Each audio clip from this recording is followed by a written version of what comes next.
Okay guys, so we're back discussing posture again, and this time I want to discuss how posture at work, or poor posture at work, and the amount of sitting we essentially have to do nowadays is essentially just beating up your low back and your pelvis. When we sit for a living, these muscles in your low back and in your pelvis right here, these external rotators, essentially become really short and tight because you're not lengthening the muscle, you consistently got it in a contracted position.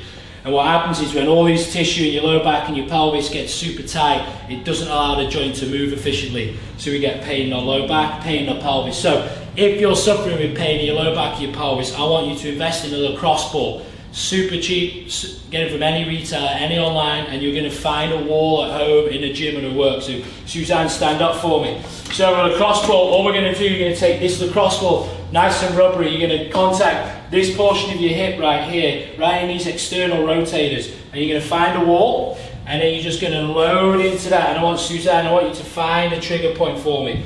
Explain to me what that feels like. Very tender, kind of shoots down the leg.